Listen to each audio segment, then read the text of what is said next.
कि एप्लीकेशन वाला भी है इसके बाद। तो पहले हम ये चैप्टर स्टार्ट करेंगे which is basically the principles and the processes. मतलब इसके बेसिक प्रिंसिपल्स क्या है वो हम पढ़ेंगे और किस तरह से हम इस प्रोसेस को करते हैं। Yes, good evening everyone.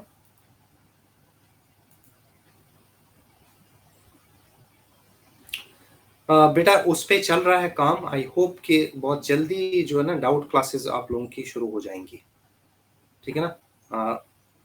I think it should be done within 1 week, है ना। उसके बाद आपका रेगुलरली डाउट्स क्लासेस आप लोगों की शुरू हो ही जाएंगी।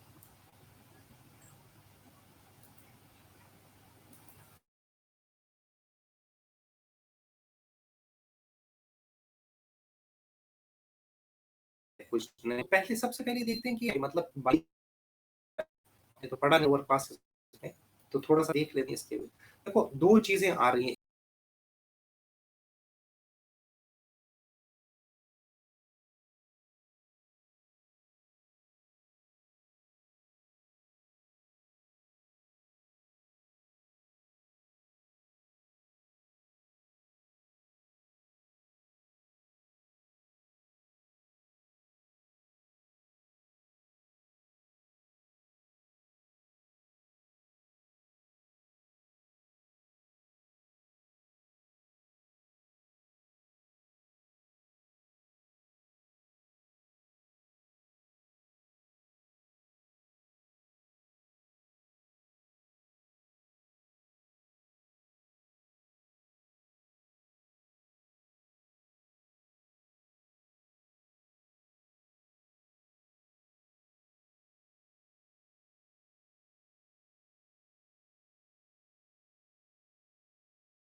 यूटिलाइज करती हैं, यूज करती है to create different products which are beneficial to human beings. Now this is something very important कि क्यों कर रहे हैं हम, ऐसा कर क्यों रहे हैं। क्योंकि ह्यूमन बींग्स को कोई बेनिफिट प्रोवाइड हो रहा है।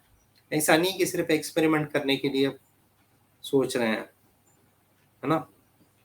तो यानी कि लिविंग ऑर्गेनिजम्स को हम यूटिलाइज कर रहे हैं to produce different types of products that are of benefit to the human beings. बात समझ में आ रही। तो जरा थोड़ा सा इसको और ज्यादा डिटेल में देखें। अच्छा, कुछ जो प्रोडक्ट्स बनते हैं बायोटेक्नोलॉजी को, जो जिनको हम एवरीडे यूज में लाते हैं, उसमें क्या आएगा। फॉर एग्जांपल कर्ड बनते हैं ना भाई, इसमें भी बैक्टीरिया तो हम यूज करते हैं। देन चीज फॉर एग्जांपल, इसमें भी बैक्टीरिया ही होते हैं बेसिकली। तो उसके बाद डोसा है, बात की नहीं, इनमें भी तो हम लिविंग ऑर्गेनिजम्स को ही यूज कर रहे हैं ना, मतलब माइक्रोब्स को यूज कर रहे हैं। तो क्या ये भी बायोटेक्नोलॉजी है? बिल्कुल है। ये ट्रेडिशनल, इसको हम बोलते हैं ट्रेडिशनल बायोटेक्नोलॉजी, जो कि हिस्टोरिकली बहुत लंबे टाइम से जो है ना चलती आ रही है। इसके बारे में आई थिंक आप लोगों की ग्रैंड मदर जो है ना वो आपसे ज्यादा जानती होगी इस ट्रेडिशनल बायोटेक्नोलॉजी के बारे में, है बात कि नहीं? गलत कह रहा हूं? तो अब थोड़ा सा और जाते हैं फिर। तो अब ये तो है नहीं कि आजकल जैसे मैंने बोला कि तो आपकी ग्रैंड मदर भी जानती है और आपकी ग्रैंड मदर की मदर भी जानती होगी, है ना। तो ये सब आते हैं ट्रेडिशनल बायोटेक्नोलॉजी में। तो जरा देखें ये ट्रेडिशनल बायोटेक्नोलॉजी से क्या मतलब है,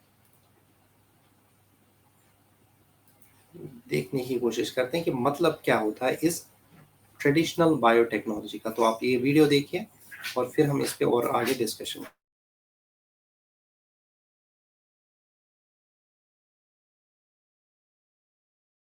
बायोटेक्नोलॉजी है science of using living organisms or their products।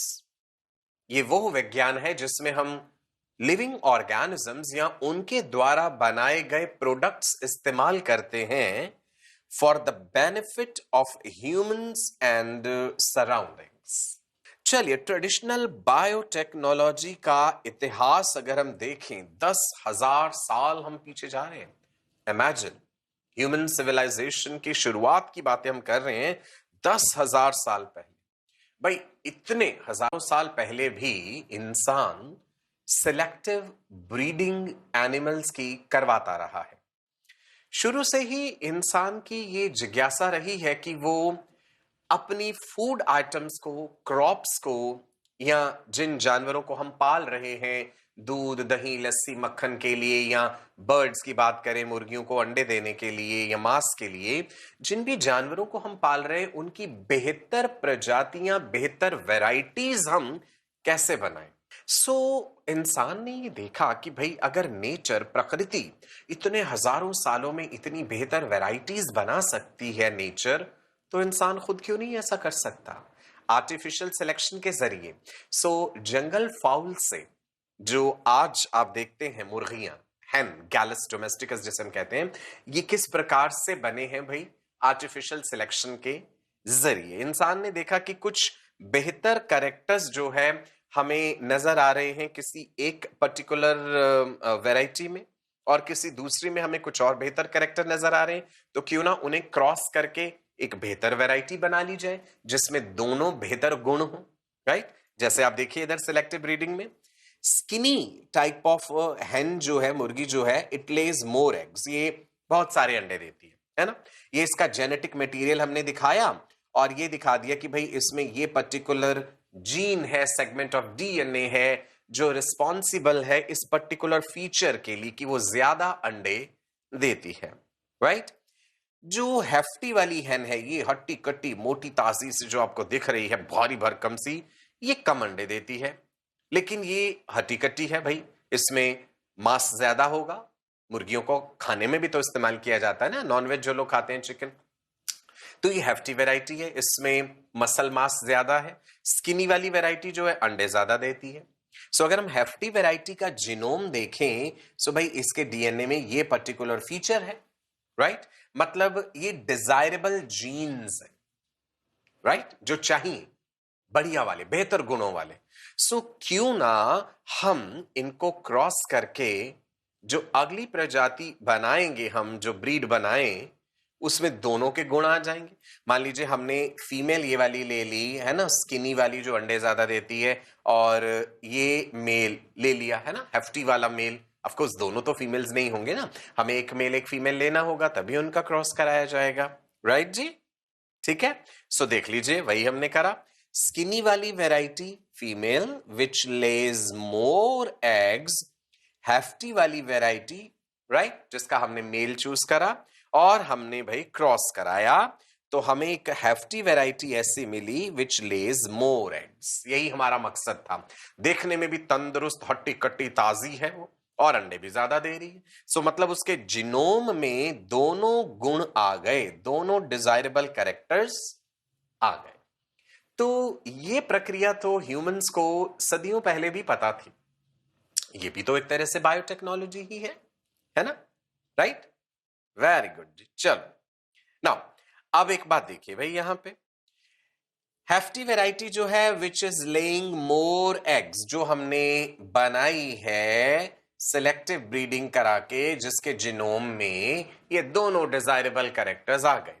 अब जब इसका अगला जनरेशन आएगा, है ना, इस हेफ्टी वैरायटी में मेल्स भी हैं, फीमेल भी हैं हमारे पास, फिर वो आपस में कॉपुलेट कर रहे हैं। जो अगली जनरेशन आ रही है वो हेफ्टी वैरायटी की ही आ रही है which is laying more eggs, और उसके जीनोम में देखिए हमें फीचर्स मिल रहे हैं, और नए फीचर्स भी आ जाएंगे जैसे जैसे समय बीतता है। तो आप जानते हैं डीएनए में लोकल लेवल पे भी तो म्यूटेशंस होते हैं।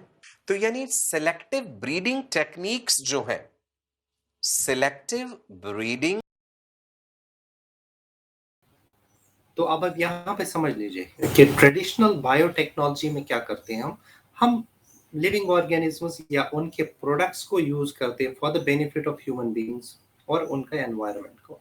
और ये हजारों सालों से चलता आ रहा है ये ट्रेडिशनल बायोटेक्नोलॉजी, है ना। जैसे आप लोगों ने पिछले चैप्टर में पढ़ा था कि भाई सिलेक्टिव ब्रीडिंग जो हम करते हैं, इन ब्रीडिंग, आउट ब्रीडिंग, जो क्रॉस ब्रीडिंग वगैरह करते हैं, तो उसमें क्या करते हैं, उन एनिमल्स या प्लांट्स को हम आर्टिफिशियली ब्रीड करते हैं to obtain the progenies with desirable traits, यही तो था।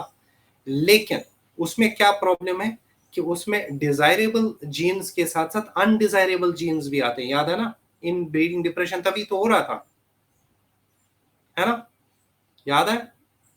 तो उसमें अनडिजायरेबल ये भी आ जाते हैं। तो होता उससे भी है भाई, जीनोम तो मॉडिफाई होता ही, but over a long period of time. ठीक, तो ये तो हो गया सिलेक्टिव ब्रीडिंग ना।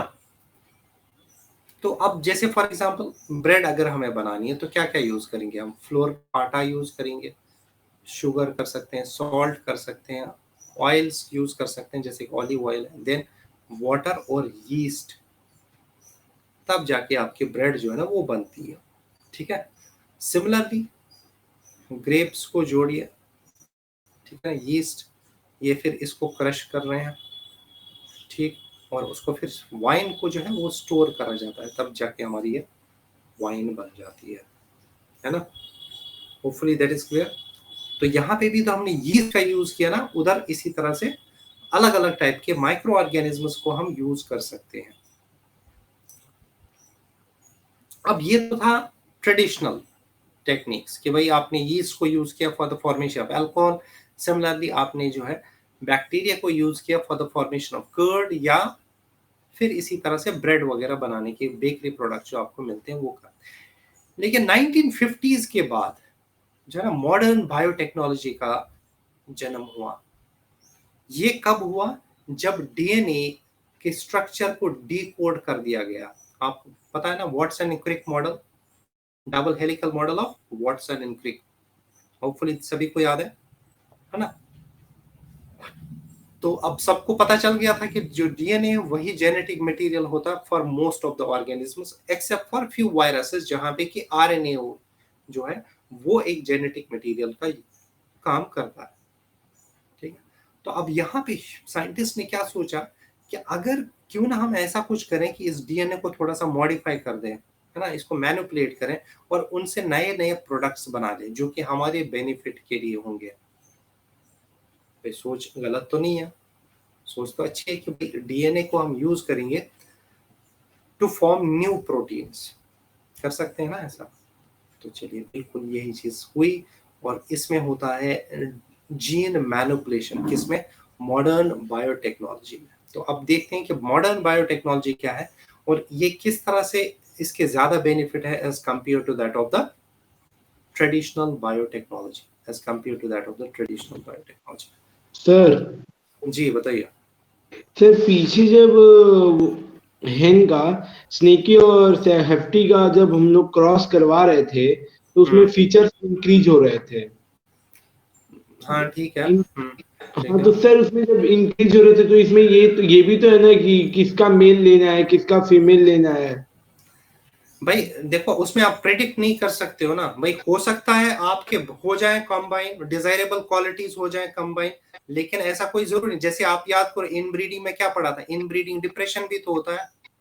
इन ब्रीडिंग से नॉर्मली तो एडवांटेज होता है भाई कि जो उसमें होमोजाइगस कंडीशन हो जाती है तो बेटर जीन्स जो है वो आ जाते हैं, लेकिन कभी कभी ऐसा भी तो होता है ना कि इनब्रीडिंग डिप्रेशन भी हो जाता है, क्योंकि वो जो हार्मफुल रिसेसिव जीन्स है वो अपने आप को एक्सप्रेस कर पाते हैं, तब आप क्या करेंगे। तो यानी कि उसमें देखो ट्रेडिशनल मेथड्स में क्या इंपॉर्टेंट है कि उसमें डिजायरेबल जीन्स के साथ चांसेस ये भी है कि अनडिजायरेबल जीन्स भी पास ऑन हो नेक्स्ट जनरेशन के अंदर। यहाँ पे हम लोग क्या करेंगे, मतलब जो मॉडर्न बायोटेक्नोलॉजी का इसका काम ही यही है कि इधर आप सिर्फ और सिर्फ डिजायरेबल जीन्स ही लेंगे, अनडिजायरेबल जीन्स जो होंगे उसको नहीं करेंगे। बात समझ में आ रही है। तो इसी वजह से यहाँ पे क्या बोला, जीन मैप। उधर तो आप देखो हमें जीनोटाइप थोड़ी पता होता है भाई, जो इन ब्रीडिंग करता है या क्रॉस ब्रीडिंग करते हैं ये कौन करते हैं, मतलब जनरली वो तो साइंस, वो तो एक्सपेरिमेंटली तो थोड़ा बहुत करते हैं भाई लैब्स के अंदर या यूनिवर्सिटीज के अंदर, बट मेन काम तो फार्मर कर रहा है ना, और हमें क्या मालूम होता है कि वो क्या किस तरह से होगा, कौन सा जीन ट्रांसमिट होगा, कौन सा जीन नहीं ट्रांसमिट, वी डोंट नो।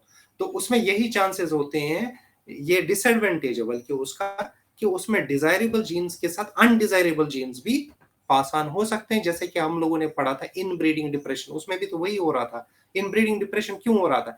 क्योंकि जो रिसेसिव जीन था, जो कि हार्मफुल जीन था, वो नॉर्मली वो, क्योंकि रिसेसिव है तो वो जो है अपने आप को एक्सप्रेस नहीं कर पाता। लेकिन जब वो होमोजाइगस कंडीशन, आपने इनब्रीडिंग ही तो करी थी, तो जब वो होमोजाइगस कंडीशन में होगा तब वो अपने आप को एक्सप्रेस कर पाएगा।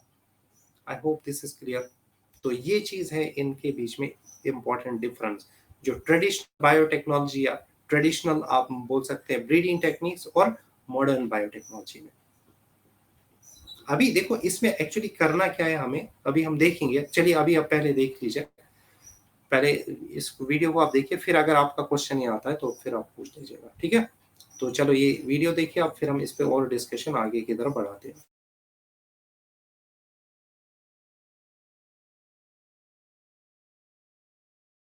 कैसे डिफाइन कर सकते हैं हम मॉडर्न बायोटेक्नोलॉजी को? Techniques and processes used for manipulation of genetic material of living organisms. Living organisms में बैक्टीरिया हो सकते हैं, यीस्ट हो सकता है, और लिविंग ऑर्गेनिजम्स हो सकते हैं कोई भी। उनके जेनेटिक मटेरियल को, जो कि डीएनए है, जेनेटिक मटेरियल को मैनिपुलेट करना, जेनेटिकली मॉडिफाई कर देना उसे, और उसमें जितनी भी टेक्निक्स एंड प्रोसेसेस इस्तेमाल हो रही हैं वही है भाई मॉडर्न बायोटेक्नोलॉजी। जो ट्रेडिशनल मेथड्स हैं बायोटेक्नोलॉजी के, उनकी कुछ लिमिटेशंस हैं।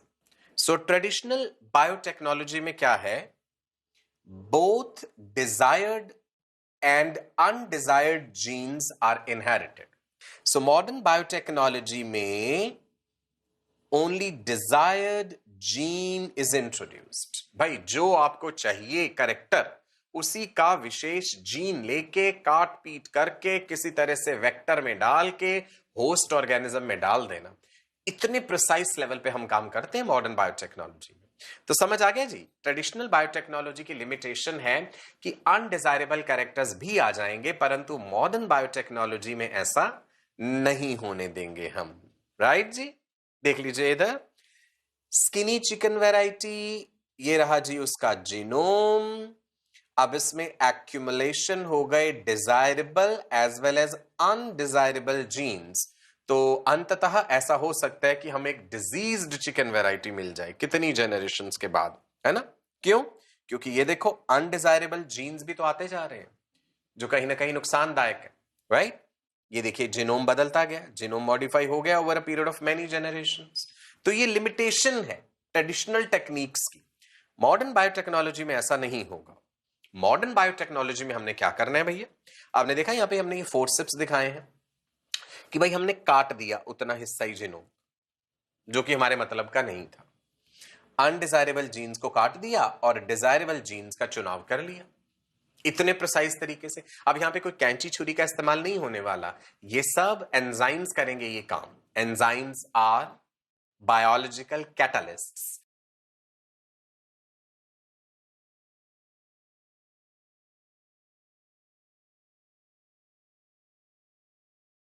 तो क्या पता चला यहाँ पे कि मॉडर्न बायोटेक्नोलॉजी में हम लोग क्या करते हैं, ऐसी टेक्निक्स और प्रोसेसेस करते हैं जिसके थ्रू हम जेनेटिक मटेरियल का मैनिपुलेशन कर सकें। ठीक है, ऑलरेडी बता चुका हूँ कि सिलेक्टिव ब्रीडिंग की वजह से क्या होता है कि डिजायरेबल जीन्स जो है ना वो ज्यादा बनते हैं, बट कभी कभी क्या होते हैं, देयर आर चांसेस कि उसमें अनडिजायरेबल जीन्स भी जो है वो एक्यूमुलेट हो जाए। यहाँ पे इस मॉडर्न बायोटेक्नोलॉजी में क्या करते हैं, it allows us to introduce only one set of desirable genes without introducing undesirable genes into the organ। यहाँ पे सिर्फ और सिर्फ डिजायरेबल जीन हम उस जीनोम के अंदर इंसर्ट कर देंगे। Is that clear? कैसे करते हैं वो अभी देखेंगे, है ना? वो अभी उसके बारे में तो अभी डिस्कशन होगा। Yes, is that clear? Yes Atul, अब समझ में आ गया आपको कि सिर्फ डिजायरेबल जीन्स जाएंगे इस बायोटेक्नोलॉजी के जरिए। मॉडर्न बायोटेक्नोलॉजी में, ट्रेडिशनल में तो अनप्रेडिक्टेबल होता है। Very good. तो चलिए फिर आगे डिस्कशन में जाते हैं। तो कुछ तो बेसिक तो कुछ चीज होनी चाहिए ना कि इसके बेसिक प्रिंसिपल्स क्या है किसके, मॉडर्न बायोटेक्नोलॉजी के। जरा थोड़ा सा उन पे गौर करते हैं। Actually there are two basic principles of modern biotechnology, और ये है जेनेटिक इंजीनियरिंग और दूसरा है बायो प्रोसेस इंजीनियरिंग। क्या है? एक genetic engineering, it means manipulation of the genome. कैसे करेंगे उसको अभी हम लोग आगे देखेंगे। मैनिपुलेशन ऑफ द जीनोम,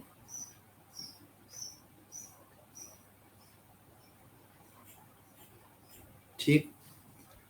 और बायो प्रोसेस इंजीनियरिंग का मतलब क्या है? Providing contamination free environment,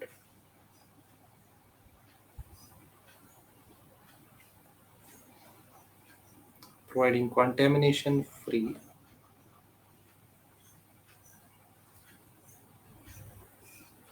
environment, ताकि हमारे सिर्फ वही बैक्टीरिया या माइक्रो ऑर्गेनिजम्स ग्रो कर सके जिनमें कि हमने एक नया जीन इंसर्ट कर दिया। अभी इसको समझते हैं, आप लोग इसमें अभी परेशान मत होइए कि क्या सर ने बताया।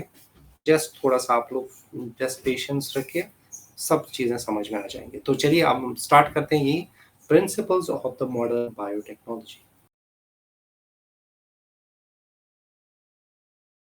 है जी, का फील्ड भी आ गया हमारे बायोलॉजी में। ऐसी टेक्निक्स जो हम इस्तेमाल कर रहे हैं to alter the genetic material. Alter मतलब बदलाव करना, कोई तोड़ मरोड़ कर रहे हैं। Techniques to alter the genetic material of organism. जब आपने जेनेटिक मटेरियल ऑल्टर करा, जीनोटाइप ऑल्टर करा, तो स्वाभाविक सी बात है there will be change in the phenotype also। देखिए जी, जीन्स क्या है? Segment of DNA. Genetic material chromosomes है, क्रोमोसोम्स डीएनए से बने हैं। डीएनए का छोटा सेगमेंट जो है वो जीन कहलाता है। जीन कोड कर रहा है एक पर्टिकुलर प्रोटीन के लिए। यदि आपने जीन के लेवल पे कोई बदलाव करा, यदि आपने जीन के लेवल पे बदलाव करा, तो स्वाभाविक सी बात है जब वो जीन एक्सप्रेस हो रहा है, जो प्रोटीन बना है उसमें भी बदलाव आया है ना। Alteration on the gene changes the protein, बिल्कुल सही बात है। Which in turn can change the phenotype of the organism. तो फिनोटाइप तो बदलेगा ही। प्रोटीन जब बना सो फिनोटिपिकली वो चीज एक्सप्रेस होगी ही होगी, राइट। यही है जेनेटिक इंजीनियरिंग का बेसिक सिद्धांत। तो फिर से देख लीजिए, change in the genotype will be reflected as a change in phenotype. That is what we want। जिस ऑर्गेनिज्म का जेनेटिक मटेरियल हमने मॉडिफाई कर दिया है, जिसका जेनेटिक मटेरियल हमने मॉडिफाई कर दिया, चाहे वो बैक्टीरिया है, चाहे वो यीस्ट है, या कुछ भी है, वो ऑर्गेनिज्म क्या कहलाता है? Genetically modified organism, GMO. दूसरा एक भारी भरकम सा शब्द दिख रहा है हमें, बायो प्रोसेस इंजीनियरिंग। समझते हैं जी, ये बायो प्रोसेस इंजीनियरिंग क्या है? Maintenance of sterile conditions. Sterile आप समझते हैं? बिल्कुल ऐसी कंडीशंस जहां कोई कंटामिनेशन नहीं है, कोई बैक्टीरियल, फंगल, वायरल कोई इंफेक्शन नहीं है। स्टेराइल एनवायरनमेंट हमने बना दिया, बिल्कुल शुद्धता पूर्वक environment. So maintenance of sterile conditions किस लिए? टू एनेबल ग्रोथ ऑफ, ताकि हम ग्रो कर सकें only desired microbes to obtained pure products. Now genetically modified organism बना लिया मैंने, मान लो एक माइक्रोब बना लिया। अभी सिर्फ एक दो माइक्रोब से काम तो नहीं चलेगा ना, मुझे तो लार्ज स्केल पे उस माइक्रोब के द्वारा बनाया गया प्रोडक्ट चाहिए। तो जब मुझे लार्ज स्केल पे उस माइक्रोब के द्वारा बनाया गया प्रोडक्ट चाहिए, तो मुझे उस जेनेटिकली मॉडिफाइड माइक्रोब को कल्चर करना पड़ेगा, ग्रो करना पड़ेगा एक लार्ज स्केल पे। और जहां पे वो ग्रो हो वहां पे मुझे इंश्योर करना पड़ेगा किसी किस्म का कोई कंटामिनेशन, इन्फेक्शन ना हो जाए। वरना सब गड़बड़ हो जाएगी। तो मुझे ऐसे हालात, ऐसी कंडीशंस, लेबोरेटरी में ऐसा माहौल बनाना पड़ेगा जो कि कंप्लीटली स्टेराइल हो।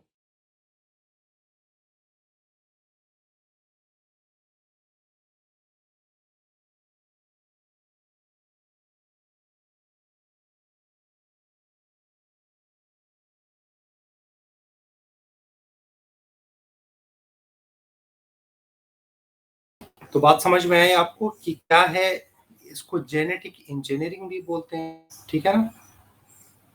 क्या करते हैं हम इसमें, ये ऐसी टेक्निक्स होती है दैट ऑल्टर मतलब क्या होता है, चेंज होना, alters the genetic material of the organism to change its genotype and phenotype। Genotype change करेंगे, जीनोटाइप चेंज होगा तो फिनोटाइप भी चेंज होगा, हो जाएगा। यस रुचि। नो सर, वो गलती से ऑन हो गया और मतलब अभी वो बंद नहीं हो रहा है। सॉरी सर, कर रही हूँ एक मिनट। ठीक है, मैं इधर से कर रहा हूँ बंद।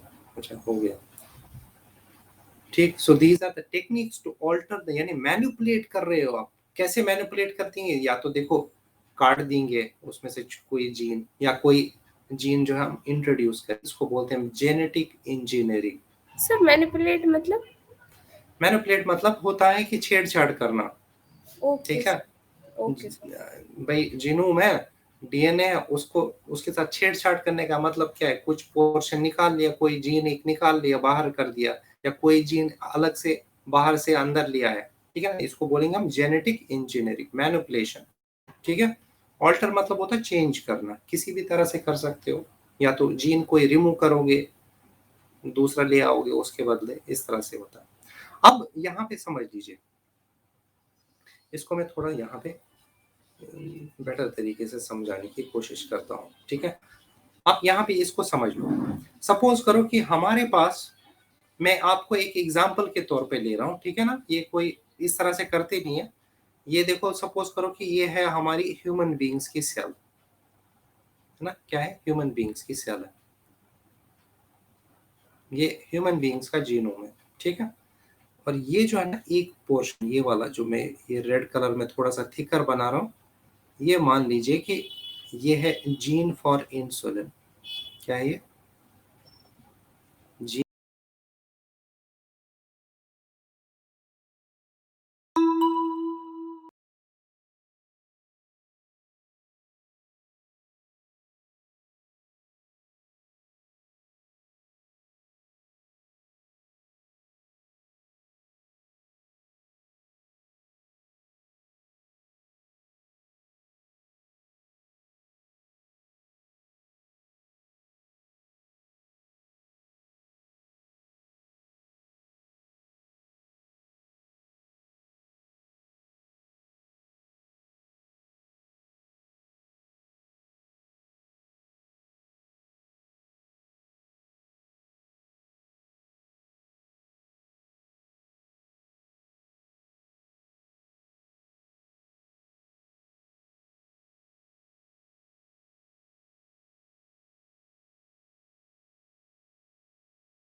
उसको अलग कर रहे हैं, उसको एक वेक्टर डीएनए के साथ जोड़ रहे हैं, उसकी को हम बोलते हैं रिकॉम्बिनेंट डीएनए। मतलब रिकॉम्बिनेंट डीएनए का मतलब है जो दो अलग अलग सोर्सेस से है, उसको फिर एक और बैक्टीरिया के अंदर, इसको हम होस्ट सेल बोलते हैं, ठीक है ना, इनको हम होस्ट सेल्स बोलते हैं, तो होस्ट सेल के अंदर ले जा रहे हैं, ठीक है ना।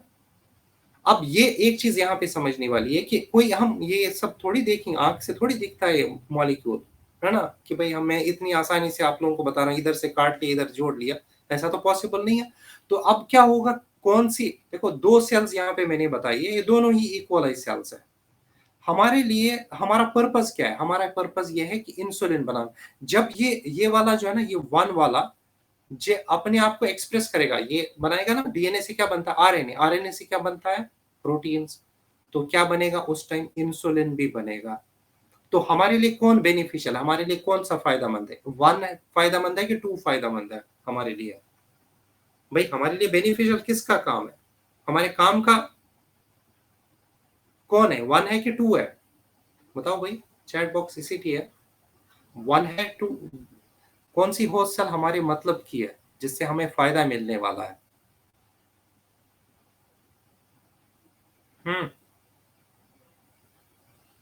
बाकी लोग भी बोलो। अतुल ने थोड़ी आप लोगों की जिम्मेदारी ले रखी है, अतुल ने अपना बता दिया कि भाई वन हमारे लिए बेनिफिशियल है, ऑब्वियसली दिस इज वन।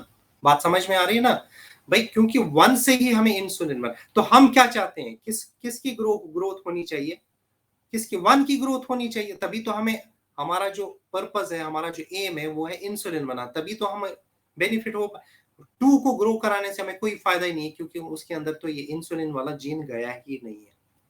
बात समझ में आ, तो इसी को हम लोग क्या बोलते हैं, बायो प्रोसेस इंजीनियरिंग। यहाँ पे समझ लीजिए, हम चाहते हैं कि ग्रोथ सिर्फ किसकी हो, सिर्फ और सिर्फ ग्रोथ हो वही वन वाले की जिसके अंदर की ये रिकॉम्बिनेंट डीएनए चला गया है, ठीक है ना। Maintenance of sterile conditions to enable growth of only the desired microbes to obtain the pure products, ताकि हमें वो प्योर प्रोडक्ट मिल सके उसमें। I hope this is clear, सभी को समझ में आ रहा है? कोई क्वेश्चन है यहाँ पे तो बोलो। मुझे एक चीज क्लियर करना था, तब तक आप जी स्लाइड हाँ, ठीक है, हाँ बताइए बताइए। प्रीवियस स्लाइड करिए सर। हाँ ये वाला, हाँ, जिसमें बता रहे थे इंसुलिन के बारे में। हाँ ये है सर ना, ये, हाँ, जीन फॉर इंसुलिन ये ह्यूमन से है यहाँ पे, हाँ उसके बाद, हाँ उसके बाद ये जीन कोडिंग फॉर इंसुलिन होता है, उसके बाद ये आरडीएनए में आके जुड़ता है सर। नहीं सुनो, ये जो ना, ये अलग से लिया ना हमने वेक्टर डीएनए, ये देखो वेक्टर हाँ डीएनए लिखा है, उसको भी हम काट देंगे, ठीक है ना, वेक्टर डीएनए को भी काट देंगे। काटने के लिए हमारे पास कुछ एंजाइम्स प्रेजेंट होते हैं, तो जैसे ये है ना, उसमें से एक पोर्शन काट दिया गया, अब उस वाले को हटा दिया गया और उसकी जगह हमने ये लगा दिया, कौन कौन सा, ये जीन कोडिंग फॉर इंसुलिन, ठीक है हाँ ना। तो अब ये दो, ये ऐसा डीएनए जो दो अलग अलग सोर्सेज से है, इसके माँ बाप दोनों अलग है। बात समझ में आ रही है ना, ये ब्लू वेक्टर डीएनए भी कुछ पार्ट है और कुछ ह्यूमन बींग्स का इंसुलिन जीन भी है, ठीक है ना। तो इसी वजह से इसको बोलते हैं आरडीएनए। आरडीएनए मतलब होता है रिकॉम्बिनेंट डीएनए। इसी रिकॉम्बिनेंट डीएनए को फिर हम होस्ट सेल के अंदर इंसर्ट कर देते हैं, ठीक है। एक मैंने जो है ना, ये पूरा इस चैप्टर में हम लोग क्या करेंगे वो मैंने इस डायग्राम में बताया है आप लोगों को। अभी ये प्रोसेस किस तरह से, ये तो स्टेप बाय स्टेप हमें पढ़ना, पूरा चैप्टर इसी पे बेस्ड है कि ये प्रोसेस हम करेंगे किस तरह से। यहाँ पे मैंने सिर्फ आपको ये बताया है कि किस तरह से हम कोई भी डिजायर्ड जीन, ठीक है ना, ये डिजायर्ड जीन कौन सा, gene for insulin for example, जो एग्जांपल मैंने दिया, उसको किस तरह से किसी और ऑर्गेनिज्म के अंदर हम इंसर्ट कर सकते हैं और किस तरह हमें उससे वो बेनिफिट मिल सकता है जो कि हमारा पर्पस है main. I hope this is clear now. कोई क्वेश्चन है अतुल, तो बताओ।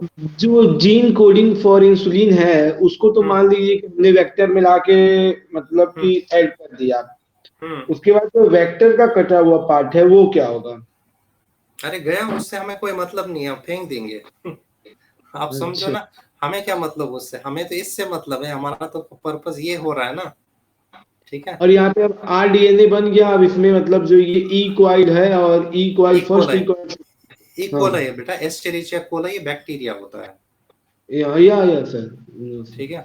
हाँ तो उसके ठीक अंदर है। इंसर्ट कर दिया, वो कैसे, देखिए उसमें मत परेशान हुई आप, ये पूरा चैप्टर इसी में पढ़ना है हमें कि ये किस तरह से स्टेप बाय स्टेप ये प्रोसेस करेंगे। पूरा चैप्टर यही है 8-9 लेक्चर, तो आप लोग उसके लिए परेशान बिल्कुल मत होइए। तो अब हमने क्या देखा यहाँ पे, देख लो ये क्या क्या चीजें लिखी हुई। यूजिंग जेनेटिक इंजीनियरिंग ऑलरेडी देख चुका हूँ, ये gene manipulation, we can introduce new nucleotides in the genome of an organism, changing the genotype of an organism. भाई कर दिया ना हमने, इसका जीनोटाइप जो ये होस्ट सेल है उसका जीनोम, तो हमने जीनोटाइप तो चेंज कर दिया ना। Such a modification results in different amino acid sequences, thereby changing the phenotype of an organism। बनेगा ना, एक नया जीन जब इसमें डाल दिया, न्यूक्लियोटाइड्स की सीक्वेंस की मतलब क्या है, एक नया gene. And this genetic engineering creates GMOs। What is GMOs? ये है GMOs। GMOs मतलब क्या होता है, genetically modified organisms। क्या बोलते हैं, genetically modified organisms। क्लियर, यहां तक सभी को समझ में आ रहा है? जेनेटिकली मॉडिफाइड ऑर्गेनिज्म्स हमने बना दिए। उसके बाद बायो प्रोसेस इंजीनियरिंग का, it mainly deals with the manufacture of biotechnological products using genetically modified organisms. मतलब इन्हीं को यूज करके हम लोग क्या करेंगे, नए बायोटेक्नोलॉजिकल प्रोडक्ट। और इसी में ही बायो प्रोसेस इंजीनियरिंग के जरिए हमें क्या करना पड़ेगा, we will maintain the sterile condition so that the genetically modified organisms grow and multiply.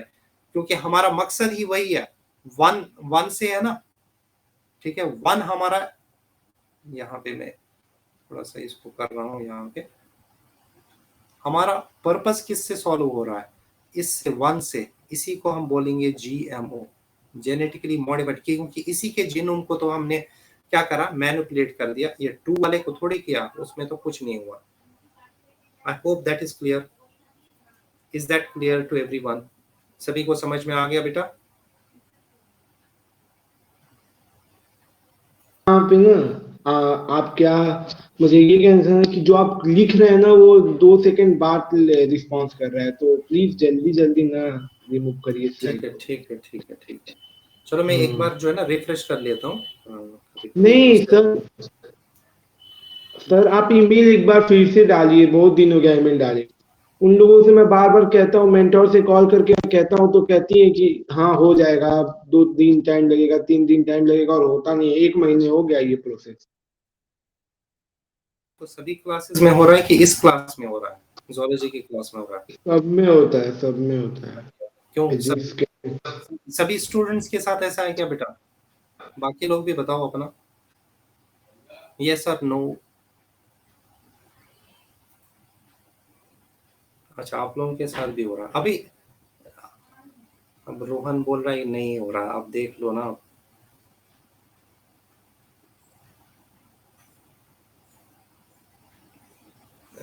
जो भी आपके, देखो एक चीज मैं आप लोगों को बता दूं, आप जो है ना, एक काम किया करो, जो भी आप टैब से यूज कर रहे हो चाहे आप लैपटॉप से यूज कर रहे हो, उसको ना अपडेट जरूर किया करो,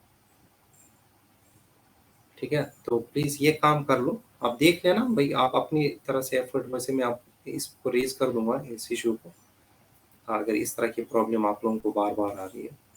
सर, हम हर क्लास में बोलते हैं ना टीचर से, तो रोहन का जो रहता है यही रिस्पॉन्स रहता है कि उसका होता ही नहीं है। ठीक है सभी बेटा, चलो अभी हो गया ना, अभी ठीक है, लास्ट में इस पे, इस डिस्कशन पे करेंगे, है ना। हम अपना लेक्चर थोड़ा सा आगे बढ़ाएं। यहाँ तक क्लियर है सभी का, सभी को सारी चीजें समझ में आ गई है, ठीक है। तो चलिए आगे बढ़ते हैं। नाउ डिड यू नो, और क्या चीज ऐसी है जो हमें जानना है? ये दिख रहा है ना, ये DNA का स्ट्रक्चर है। अब ये है डेफिनेशन इसकी, किसकी, बायोटेक्नोलॉजी की। और ये दी है किसने, यूरोपियन फेडरेशन ऑफ बायोटेक्नोलॉजी ने। यूरोपियन फेडरेशन ऑफ बायोटेक्नोलॉजी, क्या बोला इन्होंने, integration of natural science. Natural science किसको बोलते हैं बेटा? नेचुरल साइंस वही होते हैं, फिजिक्स, केमिस्ट्री, बायोलॉजी। ये नेचुरल साइंसेज है जो कि आपको नेचर को स्टडी करने में हेल्प करते हैं। The integration of natural science and living organisms, ठीक। सेल्स यानी लिविंग ऑर्गेनिजम्स के सेल्स, उसके अलावा पार्ट्स देयर ऑफ यानी कि उन सेल्स के पार्ट्स, ठीक है ना। And molecular analogues for products and services, किस लिए, और उन सेल से जो मॉलिक्यूलर एनालॉग्स मिलते हैं, मतलब नए नए मॉलिक्यूल्स मिलते हैं फॉर प्रोडक्ट्स एंड सर्विसेज, कोई नया प्रोडक्ट के लिए या कोई एक नई सर्विस के लिए, मतलब कोई बेनिफिट हम इनसे लेते हैं। ये कॉम्प्रिहेंसिव डेफिनेशन है किसकी, बायोटेक्नोलॉजी की। ये आपको, अगर आपको डिफाइन बायोटेक्नोलॉजी आता है तो आप ये डेफिनेशन लिखोगे। तो इसमें क्योंकि दोनों ही आते हैं, ट्रेडिशनल भी और मॉडर्न बायोटेक्नोलॉजी, दोनों ही टर्म्स आते हैं। So again, I'm repeating it, the integration of natural science and organisms, cells, parts thereof, यानी कि cells के parts and molecular analogs for products and services. I hope that is clear. यहाँ तक सभी को समझ में आ गया? तो चलिए आगे बढ़ते हैं। अब हम देखते हैं ये रिकॉम्बिनेंट डीएनए टेक्नोलॉजी क्या है। यहाँ पे जो बायोटेक्नोलॉजी में जो हम ये टेक्निक यूज करते हैं इसको बोलते हैं रिकॉम्बिनेंट डीएनए टेक्नोलॉजी। ठीक, क्या होता है ये रिकॉम्बिनेंट डीएनए टेक्नोलॉजी, जरा इसको, इसी को हम जेनेटिक इंजीनियरिंग भी बोल सकते हैं, है ना। एक्चुअली हमें इस पूरे चैप्टर में यही प्रोसेस पढ़नी है, यानी कि रिकॉम्बिनेंट डीएनए टेक्नोलॉजी। तो अब आप क्या करेंगे, आप ये अगला वीडियो देखिए और फिर हम इस पे और डिस्कशन आगे को ले जाते हैं।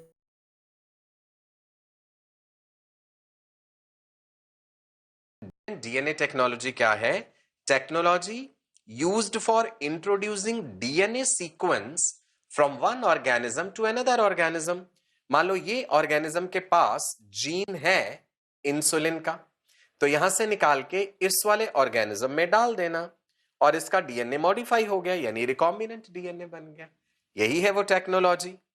ठीक है जी। नाउ इस रिकॉम्बिनेंट डीएनए टेक्नोलॉजी की शुरुआत करी इन दो वैज्ञानिकों ने। जहां जहां साइंटिस्ट का नाम आएगा वो आपको याद जरूर रखना है जी। Stanley N Cohen and Herbert Boyer. सो हम कोहेन एंड बॉयर ऐसे भी याद रख सकते हैं। सो यहां पे Escherichia coli and Salmonella typhimurium, ये दो याद रखिएगा बैक्टीरिया के नाम। Cohen and Boyer, they showed that it is possible, उन्होंने ये बताया कि ये संभव है कि हम कंबाइन कर सकते हैं जीनोम या genetic material of two different organisms. सुनिए, साल्मोनेला टाइफिम्यूरियम जो है इसका न्यूक्लियोइड डीएनए है। आपने क्लास 11th में प्लाज्मिड्स के बारे में भी पढ़ा होगा, एक्स्ट्रा क्रोमोसोमल डीएनए जो है। सभी बैक्टीरिया में प्लाज्मिड हो ये जरूरी नहीं होता। सो प्लाज्मिड जो है वो खास तरह की विशेषताएं दे देता है बैक्टीरिया को। भाई एंटीबायोटिक रेजिस्टेंट भी बना सकता है, ऐसे प्लाज्मिड भी होते हैं। सो साल्मोनेला टाइफिम्यूरियम में प्लाज्मिड है एंड न्यूक्लियोइड डीएनए है। सो किया क्या गया भाई इसमें, साल्मोनेला टाइफिम्यूरियम का प्लाज्मिड जो है उसे अलग किया गया, उसमें एंटीबायोटिक रेजिस्टेंस वाला जीन है। आप देख पा रहे हैं इतना हिस्सा, राइट, एंटीबायोटिक्स के लिए रेजिस्टेंस देता है वो। चलिए जी आगे देखते हैं। अब उस प्लाज्मिड में से हमने खास तकनीक के द्वारा वो उतना हिस्सा काट लिया जी। Plasmid with antibiotic resistance gene जो है, ये देखिए कैंची दिखाई गई ना यहाँ पे। अब यहाँ पे भाई कैंची से तो नहीं काटेंगे, ऑब्वियस सी बात है, हमें खास तरह के एंजाइम्स चाहिए होंगे जिन्हें हम मॉलिक्यूलर सीजर्स कहते हैं। रिस्ट्रिक्शन एंजाइम्स, रिस्ट्रिक्शन एंडोन्यूक्लिएसेस, जो डीएनए को खास जगहों से काटने की काबिलियत, मॉलिक्यूलर सीजर्स कहते हैं। तो plasmid with the antibiotic resistance gene है, रेस्ट्रिक्शन एंजाइम्स डाले और सिलेक्टेड हिस्सा हमने काट लिया। ये रहा जी एंटीबायोटिक रेजिस्टेंस वाला gene, segment of DNA. Now उसके बाद क्या करा हमने, ये जो एंटीबायोटिक रेजिस्टेंस जीन है ना, it was inserted into a carrier और द वेक्टर प्लाज्मिड। अब आप कहेंगे किसी होस्ट सेल में अगर ये डालने हैं तो ये डीएनए का कटा हुआ इतना सा टुकड़ा ऐसे नहीं डाल सकते हम। ये कहेगा कि मुझे कोई व्हीकल चाहिए, एक से दूसरी जगह जाना है तो समझ लो कार में बैठ के जाना है, गाड़ी में बैठ के जाना है, तो वो क्या है जी, वेक्टर प्लाज्मिड होगा। वेक्टर के साथ जोड़ के इसे आगे पहुंचाया जा सकता है। तो अब वेक्टर को भी हमें खास तरह के एंजाइम से उतना हिस्सा काटना पड़ेगा रिस्ट्रिक्शन एंजाइम के द्वारा। जब हमने उतना हिस्सा काट लिया, अब हम जो एंटीबायोटिक रेजिस्टेंस जीन था वो उसके साथ जोड़ेंगे। जोड़ने का काम करता है जी डीएनए लाइगेस, लाइगेशन, जोड़ना। सो यू कैन सी हरे रंग से वेक्टर प्लाज्मिड दिखाया हमने, उसके साथ हमने डीएनए लाइगेज एंजाइम की मदद से एंटीबायोटिक रेजिस्टेंस जीन जोड़ दिया। तो दोनों को जोड़ देने से हमारे पास क्या मिल गया जी? हमें मिल गया रिकॉम्बिनेंट डीएनए। नाउ ये जो रिकॉम्बिनेंट डीएनए बना था, the recombinant DNA is transferred into Escherichia coli. Salmonella typhimurium से लिया हमने वो प्लाज्मिड जिसमें एंटीबायोटिक रेजिस्टेंस था, राइट? मैनिपुलेशंस करके उसको अब डाला किसमें? ई कोलाई में, जहां पे कि it could replicate and make multiple copies of the antibiotic resistance gene। क्या आप देख पा रहे हैं यहां पे रिकॉम्बिनेंट ई कोलाई हमने कह दिया ऐसे क्योंकि उसके अंदर रिकॉम्बिनेंट डीएनए है।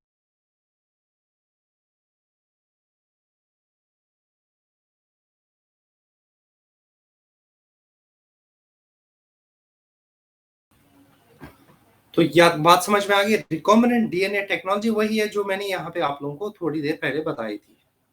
क्या करते हैं?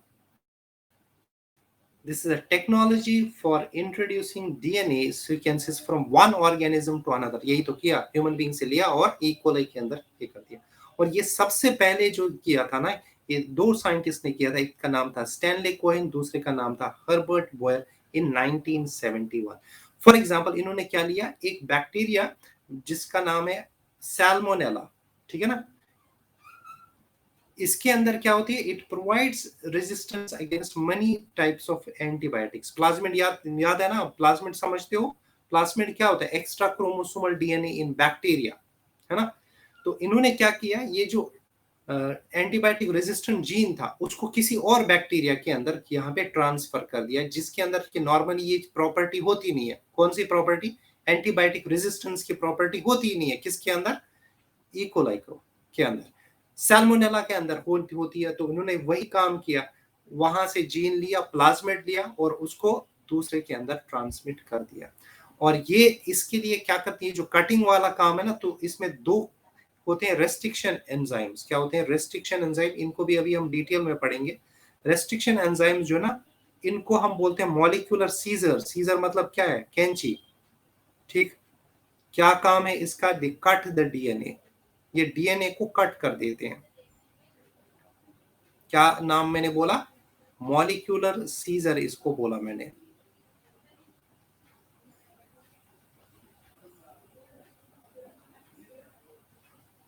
These are molecular seizures।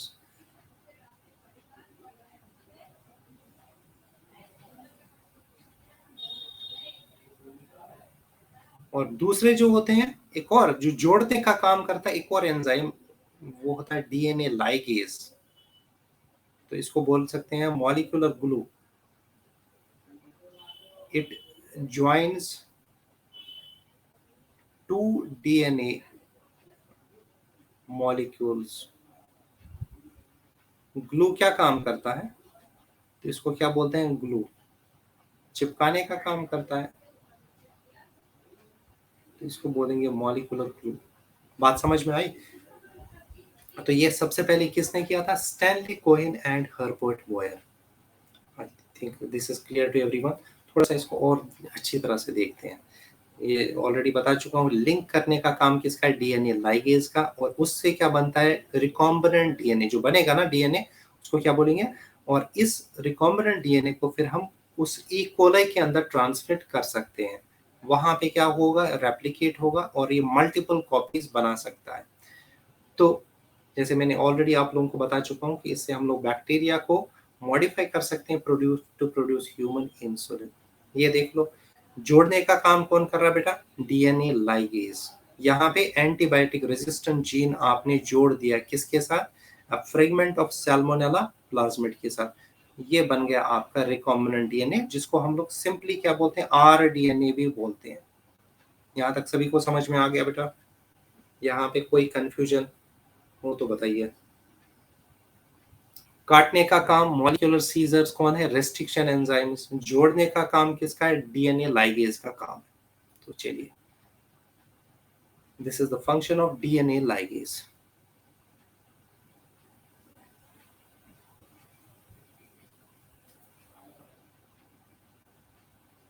अब जरा देखते हैं कि कौन कौन सा है यहाँ पे।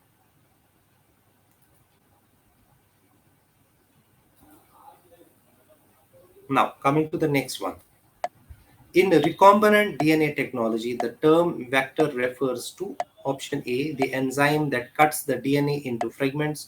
Option B, an organism capable of transmitting infectious disease pathogens.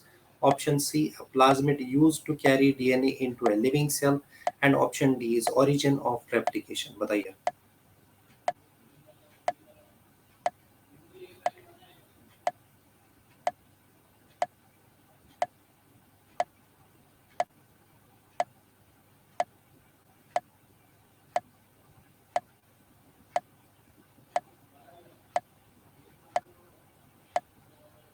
बताओ बेटा।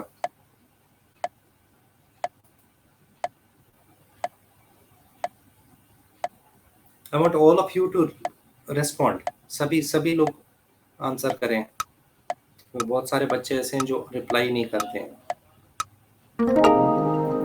The correct answer, most of you have answered it correctly. The right answer, it is the option C, a plasmid used to carry DNA into a living cell. यही तो बताया था मैंने, vector का मतलब ही क्या होता है? एक ऐसा plasmid that is used to carry the DNA into a living cell. इसको देख लीजिए आप, ये DNA of organism 2 है, ये और DNA of organism 1 है, उन दोनों को जोड़ दिया तो बनेगा आपका रिकॉम्बिनेंट DNA. सो रिमेंबर, क्या पता चला? प्लाज्मिड का सिंपली काम क्या होता है? वेक्टर का काम होता है। ये कैरी कर सकता है जीन ऑफ इंटरेस्ट को। वो जो इंसुलिन जीन है उसको हम बोलते हैं जीन ऑफ इंटरेस्ट, क्योंकि वो हमारे मतलब का वही एक होता है। अब यहाँ पे देख लो, यहाँ पे समझ लीजिए, वेक्टर क्या मतलब है? एक DNA molecule that acts as a vehicle to carry a desired DNA sequence into the host cell. ये आपकी ये जो ना ई कोलाई है, उसके अंदर ये प्लाज्मिड चला गया, so they can carry a foreign DNA fragments into the host cell. अपने आप से नहीं जा सकता वो, ठीक है ना? ये आपको करना पड़ेगा। ये प्रोसेस कैसे होती है वो तो हम पढ़ेंगे। आप लोगों को अभी मैं प्रिंसिपल्स बता रहा हूँ कि किस तरह से, तो प्रोसेस हम बाद में पढ़ेंगे। I hope this is clear to everyone.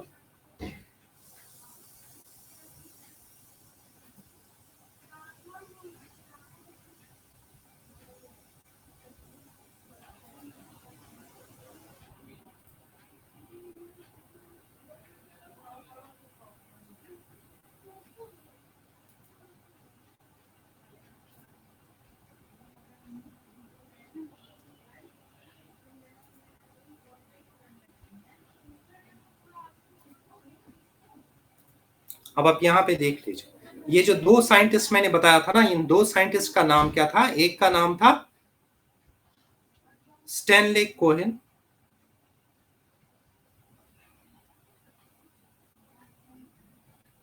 और दूसरे का नाम क्या था? Herbert Boyer.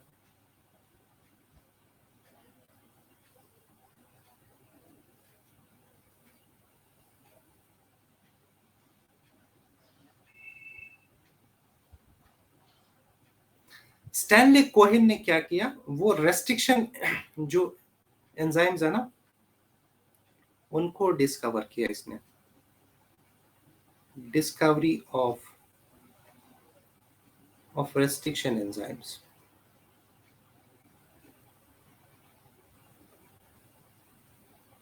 और हर्बर्ट बॉयर ने क्या किया? वैसे तो दोनों साइंटिस्ट को हम साथ में ही लेते हैं। तो he developed the process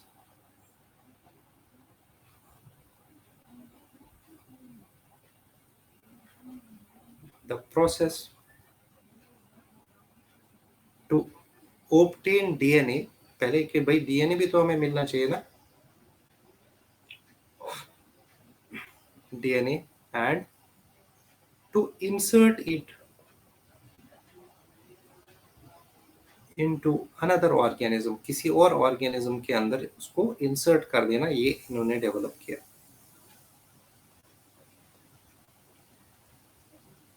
किसने? स्टैनले कोहेन ने।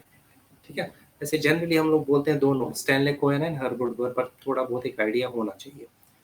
होपफुली दैट इज क्लियर, यहां तक सभी को समझ में आ रहा है।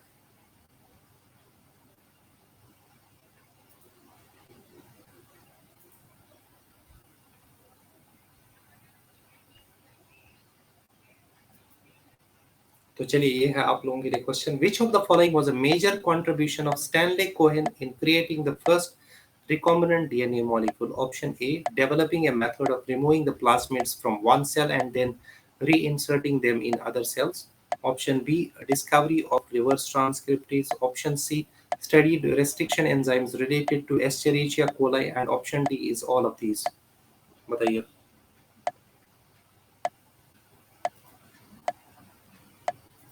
इनमें से कौन सा सही है?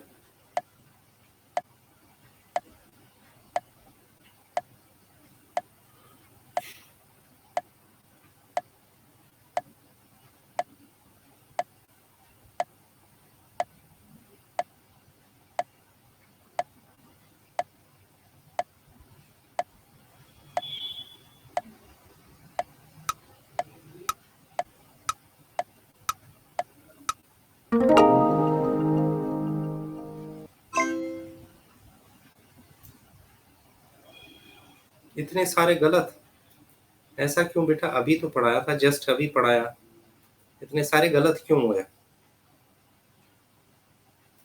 It developed a method of removing the plasmids from one cell and then reinserting them in other cells. तो भाई प्लाज्मिड भी तो डीएनए ही है ना, आप लोग कंफ्यूज क्यों हो गए? ये देखो, develop the process to obtain the DNA and to reinsert into another organism. बात तो वही हो गई, कोई डिफरेंस थोड़ी है इनमें, ठीक है ना। Plasmid is also basically chemically क्या है, ये डीएनए ही होता है।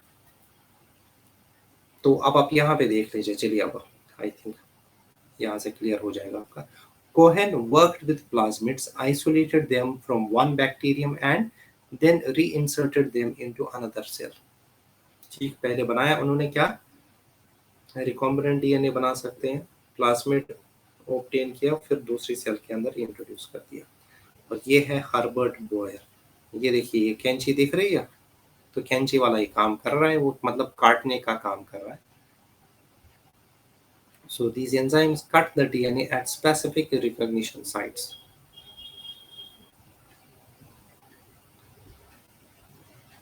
At specific recognition sites पे उन्होंने क्या कर दिया, उसको कट कर दिया।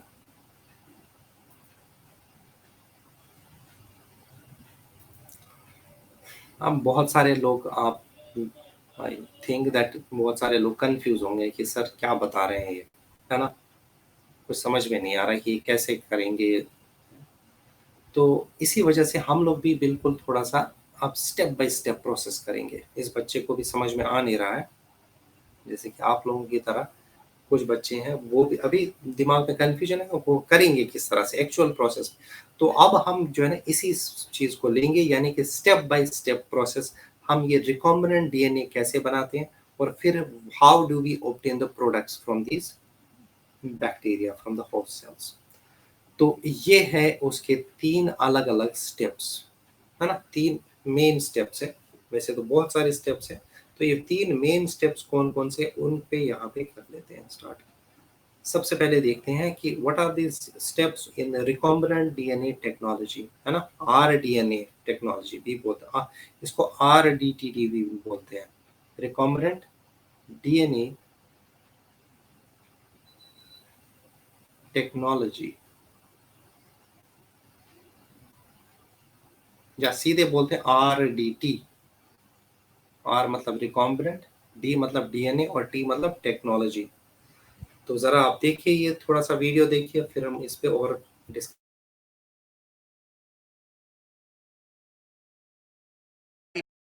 रिकॉम्बिनेंट डीएनए टेक्नोलॉजी के स्टेप्स क्या क्या हैं? भाई सबसे पहली बात तो ये होगी, पहला स्टेप तो ये होगा identification of DNA with desirable genes. मान लो मुझे इंसुलिन बनवाना है, ह्यूमन इंसुलिन, तो पहले मुझे ह्यूमन पैनक्रियास, पैनक्रियास के अंदर बीटा सेल्स का डीएनए और वहां पे वो जीन जो इंसुलिन के लिए रिस्पॉन्सिबल है वो आइडेंटिफाई करना होगा. So first step is identification of DNA with desirable genes. जब हमने वो आइडेंटिफाई कर लिया, सेकेंड स्टेप क्या होगा? सेकेंड स्टेप हो जाएगा कि हमें उस जीन को रिकॉम्बिनेंट डीएनए के रूप में ढालना है और फिर किसी होस्ट सेल में डालना है ना? चलो ह्यूमन इंसुलिन का फिर से एग्जांपल बताता हूं. ये रहा जी ह्यूमन सेल और हमने इंसुलिन बनाने वाला जीन निकाल लिया. अब इसे इंट्रोड्यूस कर दीजिए, introduction of the identified DNA into the host. अब ये इतनी आसानी से तो नहीं चला जाएगा कि भाई पकड़ा उसे ऐसे चम्मच से और डाल दिया सेल में. ना भाई, कितने सारी कॉम्प्लेक्स प्रोसीजर इन्वॉल्व होगा इसमें, right? So introduction of the identified DNA into the host. अब आप देखिए भैया ये कैसे किया जाएगा. ह्यूमन सेल में से पैनक्रियास के बीटा सेल ले लीजिए, वहां से इंसुलिन का जीन लिया और चाहिए होगा एक बैक्टीरियल प्लाज्मिड जो कि वेक्टर की तरह काम करेगा. बैक्टीरियल प्लाज्मिड के साथ जोड़ देंगे हम इसे इंसुलिन वाले जीन को, बनेगा रिकॉम्बिनेंट डीएनए. ये देखो इंसुलिन जीन के लिए ये कलर लिया था, प्लाज्मिड के लिए ब्लू कलर लिया था. प्लाज्मिड हमने बैक्टीरिया में से ले लिया. प्लाज्मिड ने कहा कि ठीक है ये इंसुलिन का जीन मुझे दे दो, मैं एक और बैक्टीरियल सेल के अंदर इसे पहुंचा दूंगा. तो होस्ट बैक्टीरिया में फिर हमने वो रिकॉम्बिनेंट डीएनए डाला और वो होस्ट बैक्टीरिया को कल्चर करेंगे लार्ज अमाउंट में और फिर वो डिजायर्ड प्रोडक्ट बनाता रहेगा. ठीक है जी. Point number 3, maintenance of introduced DNA in the host. जिस होस्ट में वो रिकॉम्बिनेंट डीएनए डाला है वहां पे वो मेंटेन रहे, वहां पे वो बना रहे. कई बार ऐसे भी होता है वो डिसइंटीग्रेट हो जाता है, तो हमें लार्ज नंबर में वो बैक्टीरिया चाहिए होगा, है ना? So maintenance of introduced DNA into the host and transfer of the DNA to its progeny. वो बैक्टीरिया जिसके पास रिकॉम्बिनेंट डीएनए है, जब वो स्वयं मल्टीप्लाई करे तो अगली जेनरेशन में भी वो रिकॉम्बिनेंट डीएनए जाना चाहिए. तभी तो जेनरेशन के बाद वो बार बार प्रोडक्ट बनाता रहेगा. क्लियर है जी? सो देखिए, bacteria with the recombinant DNA मतलब जिसमें प्लाज्मिड एंड साथ के साथ हमारा इंसुलिन जीन है, उसकी प्रोजेनीज जो बन रही हैं उनमें भी वो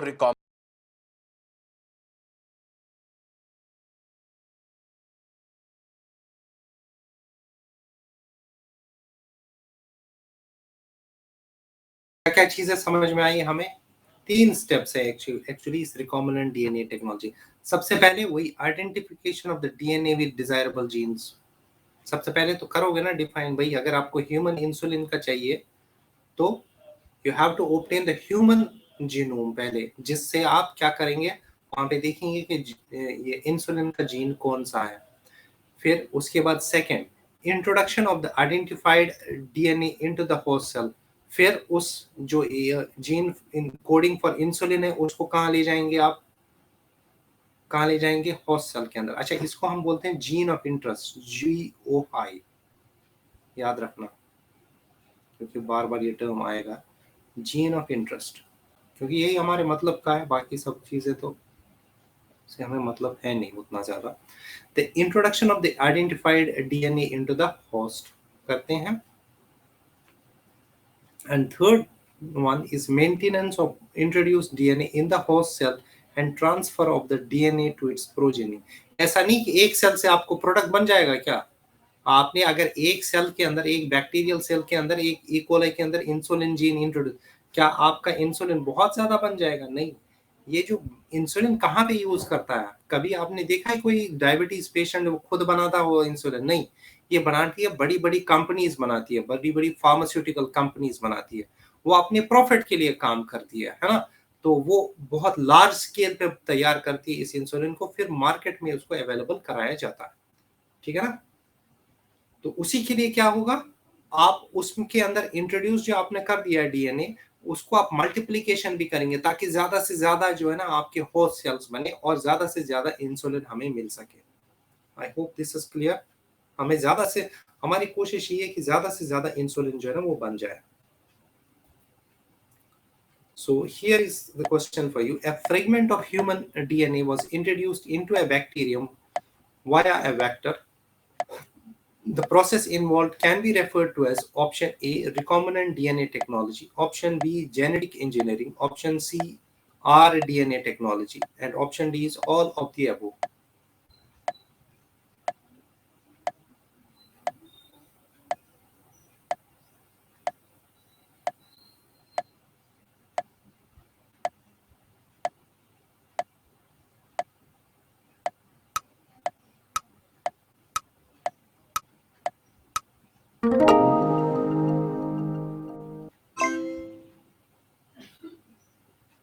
बात समझ में आ गई?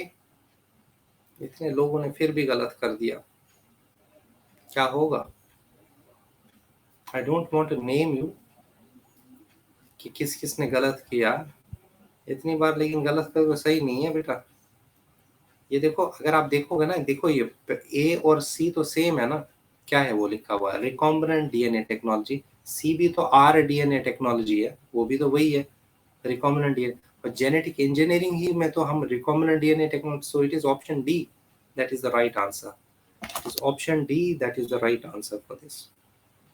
ठीक है, तो इसी को हम जेनेटिक इंजीनियरिंग भी बोलते हैं ना. अब यहाँ पे इसको थोड़ा सा सम अप कर लेते हैं कि क्या चीज हमने पढ़ी थी. रिकॉम्बिनेंट डीएनए टेक्नोलॉजी, आरडीटी, ठीक है ना. मैं सिंपली बोल रहा हूँ आरडीटी. इसमें क्या होता है, कट करते हैं और फिर ज्वाइन करते हैं डिजायर्ड डीएनए फ्रेगमेंट्स को टू जेनरेट, क्या बनाते हैं हम, रिकॉम्बिनेंट डीएनए बनाते हैं. ये बना दिया recombinant DNA with the help of DNA ligase.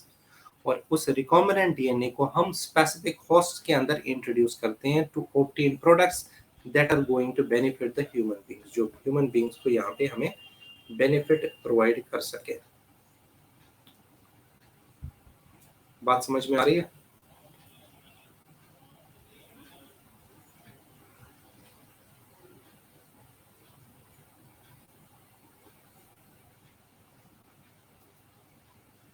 Very good. चलो आप लोग लिख लो. अगर किसी को लिखना हो, नोट डाउन करना हो तो आप लोग कर लीजिए.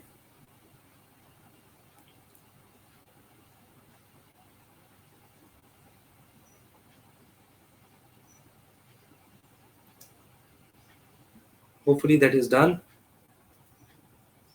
Okay, very good. तो चलिए आगे बढ़ते हैं. अब यहाँ पे देखो, जेनेटिक इंजीनियरिंग क्यों बोला जाता है? Because it deals with the manipulation of the genes and the genetic material by human beings. Human beings ही तो कर रहे हैं. ये देख लो, ये डीएनए था, इसके एक पर्टिकुलर सेगमेंट को निकाल लिया, काट दिया यहाँ से, ठीक है ना. फिर जोड़ भी सकते हैं. जरा थोड़ा सा और डिटेल में जाते हैं.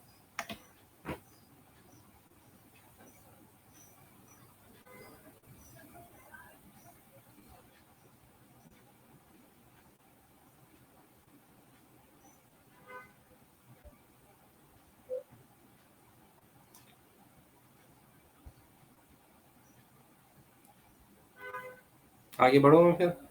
The next one. अब आप यहाँ पे देखिए, this is the human cell. ठीक, इसका एक पर्टिकुलर फ्रेगमेंट ले लिया हमने. देखो, फ्रेगमेंट ऑफ ह्यूमन डीएनए. फिर यहाँ से एक प्लाज्मिड लिया, उसको भी काट दिया यहाँ पे, ठीक है ना. यहाँ से भी काट दिया, यहाँ से भी काट दिया with the help of DNA. कौन सा था, रेस्ट्रिक्शन एंजाइम्स. ये अब ये जो बैक्टीरियल प्लाज्मिड है जो कि वेक्टर का काम कर रहा है, उसको इसके साथ जोड़ देते हैं. कैसे जोड़ेंगे? With the help of DNA ligase. ये तो आई थिंक सभी जानते हैं. तो अब ये जो डीएनए बन गया ना, ये है आपका रिकॉम्बिनेंट डीएनए. समझ में आ रहा है यहाँ तक? और उस रिकॉम्बिनेंट डीएनए को हम लोग क्या करते हैं, फिर इंट्रोड्यूस करेंगे इनटू द होस्ट बैक्टीरियम या होस्ट सेल. अब इसमें डायग्राम से बताइए. I think now this should be clear enough. इससे तो अब कोई दिक्कत नहीं होनी चाहिए. अब सब कुछ क्लियर हो जाना चाहिए.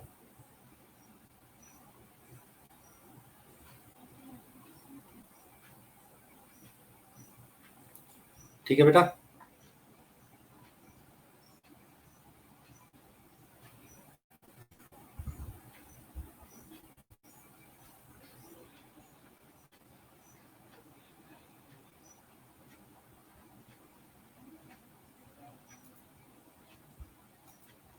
आई होप दिस इज क्लियर। किसी को कोई परेशानी, यहाँ पे कोई चीज ऐसी है जो नहीं समझ में आई तो बताइए। ठीक है बेटा, आगे बढ़ूं मैं फिर नेक्स्ट क्वेश्चन।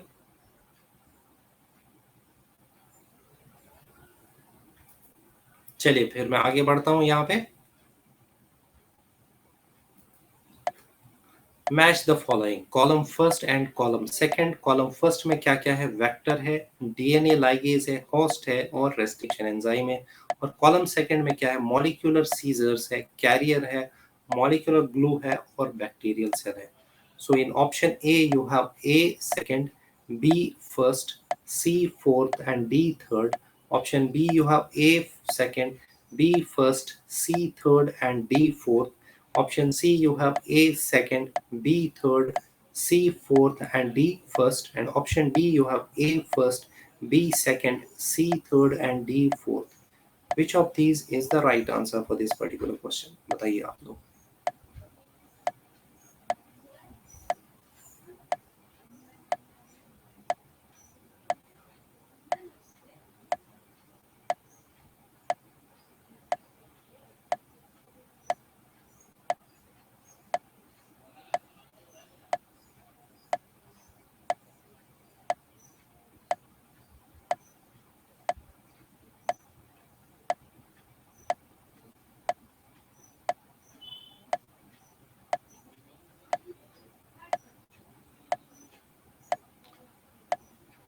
अभी भी कुछ लोग गलत कर रहे हैं बेटा। हाँ, क्या इरादा है? ऐसा ना करो बेटा। The correct answer, students, it is none other than the option C. देख लीजिए आप, बहुत ही आसान सा है। वेक्टर कौन सा था? वेक्टर का काम क्या है? कैरियर का काम। डीएनए लाइगेज क्या करता है? जोड़ता है ना, तो क्या बोलेंगे? Molecular glue. होस्ट ऑर्गेनिज्म कौन है? बैक्टीरियल सेल है। और रेस्ट्रिक्शन एंजाइम्स को क्या बोल सकते हैं हम? मॉलिक्यूलर सीजर्स बोल सकते हैं। So that is why it is the option C, that is the right answer for this particular question. ठीक है ना? Now coming to the next one. So DNA molecule जो है ना, वो व्हीकल का ही तो काम कर रहा है। मतलब वेक्टर का काम क्या है? It acts as a vehicle to carry a desired DNA sequence into a host cell. ठीक, जनरली हम लोग यूज करते हैं प्लाज्मिड्स को एज वेक्टर्स, बट ऐसा कोई जरूरी नहीं है हमेशा ही यही किया गया है। There are so many of these different examples जो कि जिनको हम वेक्टर्स के तौर पे यूज कर सकते हैं। ठीक है, जैसे रेट्रोवायरसेस भी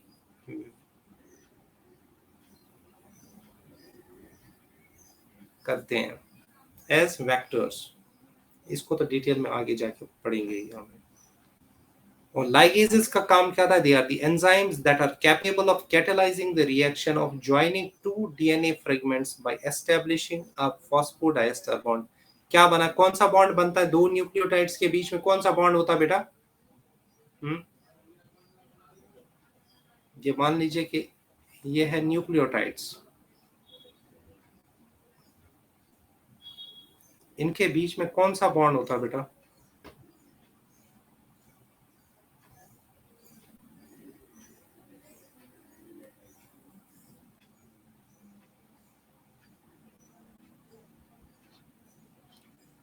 जो ये वाला बॉन्ड है ना, इसको बोलते हैं फॉस्फोडाइएस्टर बॉन्ड।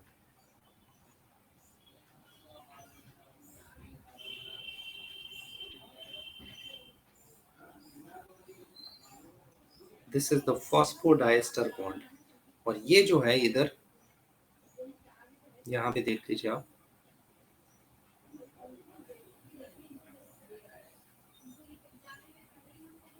ठीक है, ये इनका काम क्या होता है? ये है न्यूक्लियोटाइड्स। ये डॉट्स जैसे लग रहे होंगे आप उनको, ये क्या है? ये न्यूक्लियोटाइड्स है। I hope this is clear. So it is the hydrogen bond नहीं होता बेटा, ये बीच वाला जो बॉन्ड है ना, ये है हाइड्रोजन बॉन्ड आपका। ये हाइड्रोजन बॉन्ड्स होते हैं। दो न्यूक्लियोटाइड्स के बीच में प्रेजेंट होते हैं phosphodiester bonds. Hydrogen bonds are present between the two strand, दो अलग अलग स्ट्रेन है ना इसके, है ना, तो उनके बीच में यहाँ पे हाइड्रोजन बॉन्ड्स होते हैं। अच्छा यहाँ पे इज दैट क्लियर? यहाँ तक क्लियर हो गया? कोई कंफ्यूजन है तो बताइए। होस्ट क्या है? ये कोई भी सेल हो सकती है, प्लांट सेल हो सकती है, ये एक एनिमल सेल हो सकती है, या फिर कोई माइक्रो ऑर्गेनिज्म हो सकता है। और इनके अंदर क्या हम इंट्रोड्यूस करते हैं? वही रिकॉम्बिनेंट डीएनए भी इंट्रोड्यूस। और मोस्ट कॉमनली यूज्ड होस्ट कौन होते हैं? ये बैक्टीरियल सेल्स ही होते हैं। ये देखिए आप ई कोलाई के अंदर इंट्रोड्यूस कर दिया हम लोगों ने क्या? Recombinant DNA. Very good, I think सभी को अब तो क्लियर हो गया होगा चीजें। और रेस्ट्रिक्शन एंजाइम्स को यहाँ पे समझ लीजिए, what are they are specific in cutting DNA strands in a particular manner.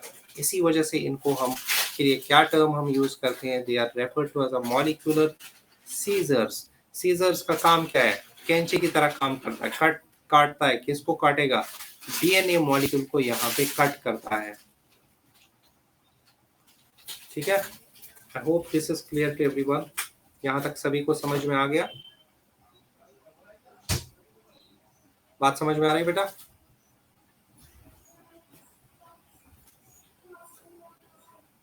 बोलिए बेटा, सारी चीजें समझ में आ गई? कोई ऐसी चीज है जो नहीं समझ में आई है तो बताइए। क्या बात है, रोहन का सब कुछ क्लियर है। तो ये है समरी इसकी, क्या क्या चीजें हम लोगों ने पढ़ा। हमने ट्रेडिशनल बायोटेक्नोलॉजी के बारे में पढ़ा कि किस तरह से उससे चीज कर्ड वगैरह बनाते हैं।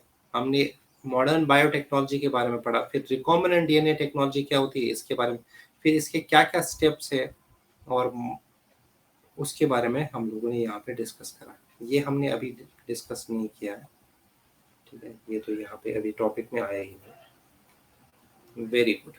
तो देखो एक बात मैं बताऊं, ये बायोटेक्नोलॉजी में ना क्लासेस मत मिस करना बेटा, ठीक है। क्लासेस मिस करो ना तो बहुत मजा आएगा, आपको खुद ही एहसास होगा कि ये तो बहुत ही मजेदार चैप्टर है। एज सच नेक्स्ट टाइम पे हम लोगों का जो टॉपिक है ना वो है पॉलीमरेज चेन रिएक्शन। अगली बार हम ये डिस्कस करेंगे। Is that clear to everyone? तो ऐसे ही पढ़ते रहिए, बहुत ही अच्छी बात है। But go through the module as well. Module और एनसीईआरटी ना साथ साथ पढ़ लेना इस चैप्टर में। इस चैप्टर के बारे में मेरी बात मान लो तो आपको बहुत ही ज्यादा बेनिफिट होने वाला है। और ये ना एक बार अगर आप ये बायोटेक्नोलॉजी समझ जाओगे ना तो उसके बाद you will always get full marks, क्योंकि ये फिर भूलता नहीं है इंसान generally. Is that clear now? सभी को समझ में आ गया? Okay, bye bye and good night. तो ख्याल रखिए अपना भी और अपनी पढ़ाई का भी, साथ में थोड़ा देखते रहिएगा आप मॉड्यूल प्लस एनसीईआरटी। रोहन को लग रहा है कुछ ज्यादा समझ में आ रहा, तो अगली बार उसी से पूछेंगे क्यों।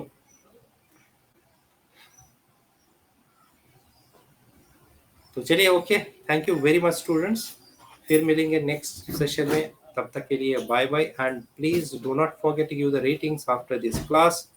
ओके रोहन, बाय बाय, अगली बार तैयार होके आना, ठीक है। चलिए, okay, God bless you all and do not forget to give the ratings after this class. Yes Atul, तुम्हारा कोई क्वेश्चन तो नहीं है? सर ओके चलिए, ओके बाय बाय फिर।